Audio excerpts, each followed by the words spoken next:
जल्दी जल्दी सब तैयारियां देख लो, बुआ जी आने वाली है। पता है ना बुआ जी की आदत, आते ही सबके कामों में कमी निकालना शुरू कर देंगी। अब आपको पता है कि आपकी बुआ की आदत ही है आते ही कमी निकालना, तो फिर हम मेहनत क्यों करें? आप एक बात बताओ, हम चाहे जितनी रगड़ रगड़ कर सफाई कर लें, लेकिन तुम्हारी बुआ को आकर हमारे घर के हर काम में गलती ही निकालनी है, इसलिए मैंने तो टेंशन लेनी ही छोड़ दी है। ये क्या बात हुई शिवानी? अरे तुम अपनी तरफ से सारा काम बढ़िया करो, बाकी बुआ को मैं देख लूँगा। बुआ जी के आने की खबर सुनकर पूरे घर में हाय तौबा मची हुई थी। कोई पर्दे चेंज कर रहा था, कोई डस्टिंग कर रहा था, कोई बुआ की पसंद का नाश्ता बना रहा था। और सारा काम करने के बाद अब दोनों बहुएं जल्दी जल्दी साड़ी पहन रही थी, क्योंकि बुआ जी ने अगर उन्हें सूट पहने देख लिया तो फिर तो बवाल होना तय था। अब आप सोच रहे होंगे कि भाई ये कैसी बुआ जी है जिनके आने से पहले इतना आंधी तूफान उठ रहा है। तो चलिए आपको बुआ जी से मिलवा देते हैं। बुआ जी यानी कि इमरती देवी अभी कुछ दिन पहले तक यहाँ गुड़गांव में ही रहा करती थी। 2 BHK का फ्लैट था इनका, जिसमें वो अपने परिवार के साथ बड़े प्यार से रह रही थी। जब तक बुआ जी गुड़गांव में रहती थी, हर हफ्ते 2 हफ्ते बुआ जी का नोएडा अपने इकलौते भाई के यहाँ चक्कर लग ही जाता था। लेकिन कुछ दिन पहले बुआ जी उत्तराखंड शिफ्ट हो गई हैं, इसलिए इस बार बुआ जी पूरे 4 महीने के बाद अपने मायके आ रही हैं। अब 4 महीने बाद बुआ जी को देखने का घर में सबके मन में एक्साइटमेंट भी है और डर भी। शिवानी, बुआ जी का फ़ोन आ गया है, मैं उन्हें लेने के लिए मेट्रो स्टेशन तक जा रहा हूँ। तब तक तुम लोग बची हुई तैयारी निपटा लो। ठीक है, मैं माँ जी को भी बोल देती हूँ, काफ़ी देर से तैयार हो रही है माँ जी। माँ जी, बुआ जी आ गई है, आ जाइए अभी। हाँ हाँ, मैं तैयार हो गई हूँ। ये कम बक साड़ी सेट ही नहीं हो रही है। तुम दोनों ने साड़ी पहन ली ना? बहू को साड़ी पहनना तो तब आएगा ना भाग्यवान, जब तुम्हारी बहुएं साड़ी पहनेगी। और तुम उनसे साड़ी पहनने को तब कह पाओगी जब तुम खुद सूट को छोड़कर साड़ी पहनना शुरू करोगी। क्यों, ठीक कहा ना? ऐसा है कि औरतों के सूट और साड़ी में ना ज़्यादा दिमाग मत लगाइए। आप जाइए, जाकर अपनी बहन के स्वागत की तैयारी करिए। फूल माला वगैरह मंगवा लेना, वरना पिछली बार की तरह मुंह फुला कर जाएगी आपकी बहन। कुछ ही देर में बुआ जी यानी कि इमरती देवी का विमला निवास में आगमन हो चुका था। घर तो बड़ा साफ सुथरा लग रहा है, एकदम चाक चौबंद। चलो थोड़ा देर से ही सही, लेकिन घर को साफ सुथरा रखना आ तो गया भाभी आपको।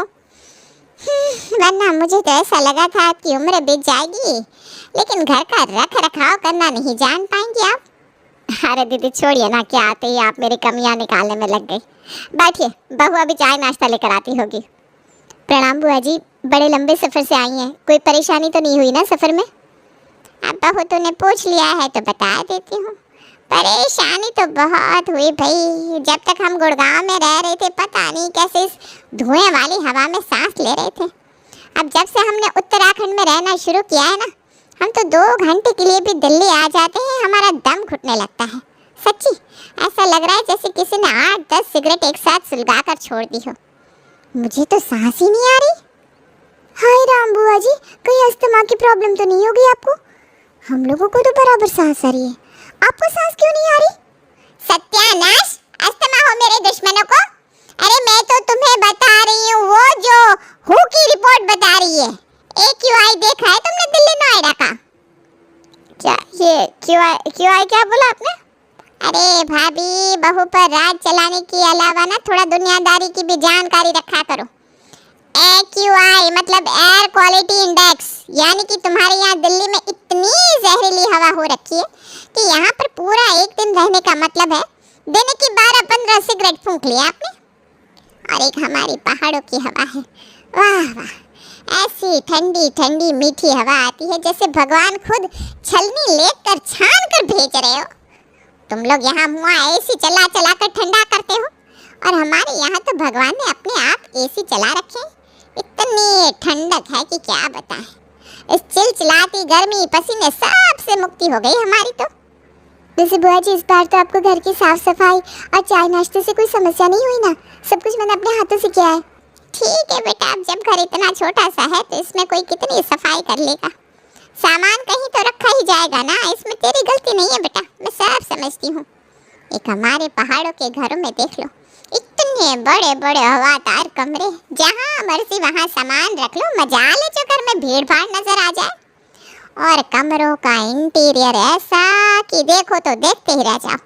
हर कमरे में अटैच बाथरूम है।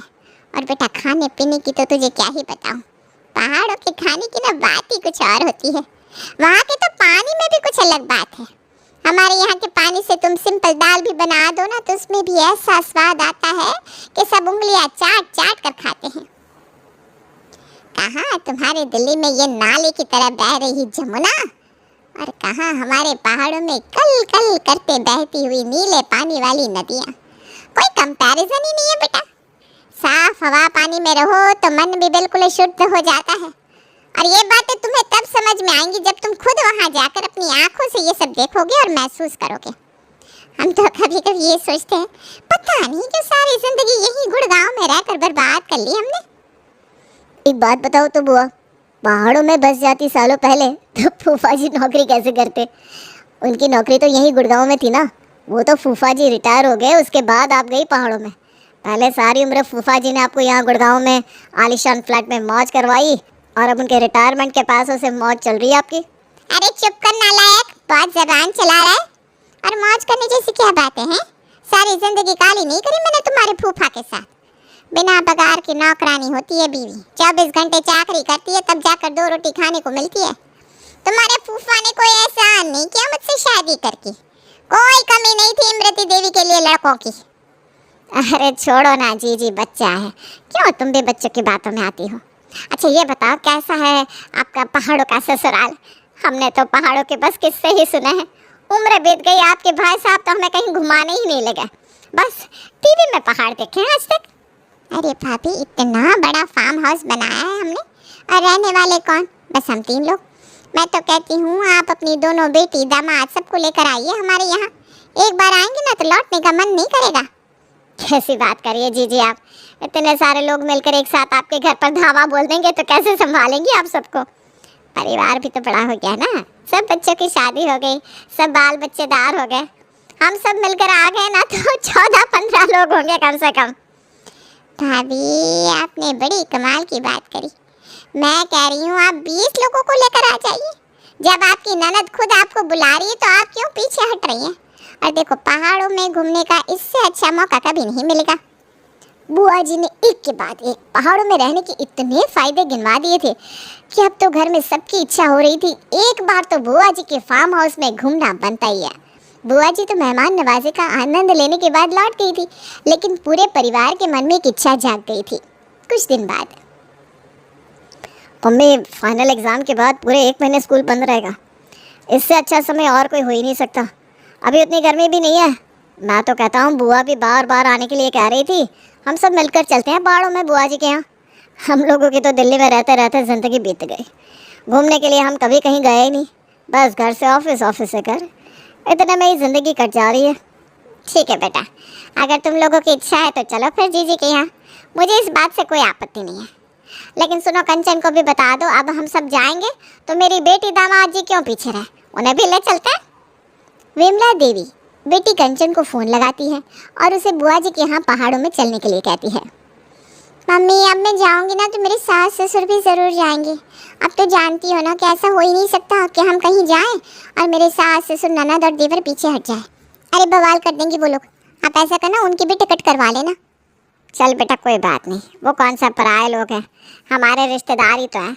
जहाँ इतने टिकट होंगे वहाँ 4 और सही। और इस तरह पूरे 18 लोगों का परिवार बुआ जी के यहाँ पहाड़ों में जाने के लिए तैयार हो गया था।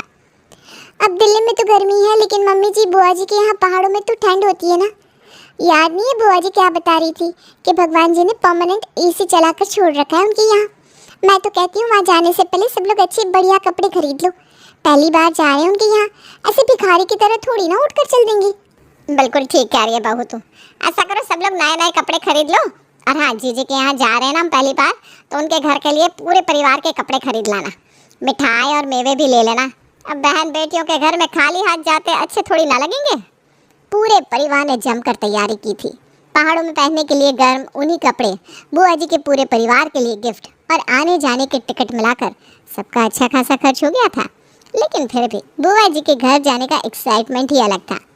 एक मिनी बस किराए पर लेकर पूरा परिवार फरवरी के आखिरी सप्ताह में बुआ जी के यहाँ पहाड़ों में पहुँच गया था। बुआ जी का इतना बड़ा 3 मंजिला फार्म हाउस जैसा घर देखकर सबकी आंखें खुली की खुली रह गई थी।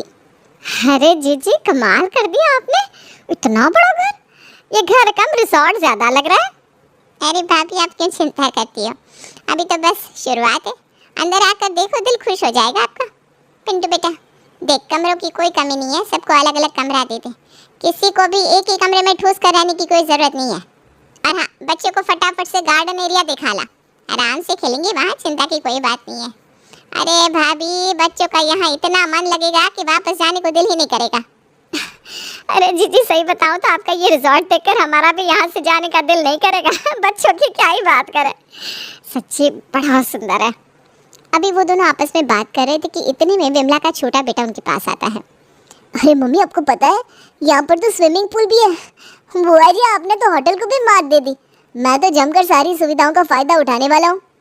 अरे सब सुविधाओं का इंतजाम इसीलिए तो किया है कि बच्चे आए तो उन्हें किसी चीज़ की कमी महसूस ना हो। गार्डन एरिया में झूले लगे हैं, कैरम खेलना हो तो उधर चेयर्स लगवाई हुई है। बाकी कमरों में गर्म पानी, चाय, कॉफ़ी, हर चीज़ की सुविधा है। बेटा किसी चीज़ की कोई दिक्कत हो तो तुरंत पिंटू को फ़ोन मिला लेना। बुआ के जोरदार वेलकम से सभी लोग एकदम सन्न थे। कुछ देर बाद नहा धोकर फ्रेश होने के बाद सभी लोग बाहर आते हैं। भाभी, मैं ये कह रही थी कि आप लोगों के लिए चाय नाश्ता कमरों में भिजवाऊं या आप सब लोग डाइनिंग रूम में आकर चाय नाश्ता करोगे? अरे नहीं जी, कमरों में क्यों खाएंगे? अरे पूरा परिवार इकट्ठा हुआ है, सब लोग मिलकर ही खाएंगे। और देखो, बहन जी भी आएंगी हमारे साथ, कंचन की सास, उन्हें भी तो पता चले कि भाई हमारे घर की मेहमान नवाजी कैसी होती है। हाँ भाभी, क्यों नहीं, आप लोग बैठो, मैं फटाफट बढ़िया नाश्ता भिजवाती हूँ। नाश्ता क्या था? ये तो किसी शाही भोज जैसा दिखाई दे रहा था। नाश्ते में 5-6 तरह के आइटम, चाय, कॉफ़ी, दूध, ब्लैक कॉफ़ी, इडली, सांभर, क्या कुछ नहीं था। मनपसंद खाना देखकर सभी लोग खाने पर टूट पड़ते हैं। मम्मी जी, आप सब लोग नाश्ता करने के बाद अपने अपने रूम में थोड़ी देर रेस्ट कर लीजिए, फिर मैं आप लोगों को ना यहाँ की लोकल जगह पर घुमाने ले जाऊँगा। अरे बेटा, मैं ये कह रही थी कि हम इतने सारे लोग हैं, कैसे घुमाने ले जाओगे? हमने तो अपनी वो गाड़ी भी वापस भिजवा दी, पता होता तो उसे ही रोक लेते 2-3 दिन के लिए।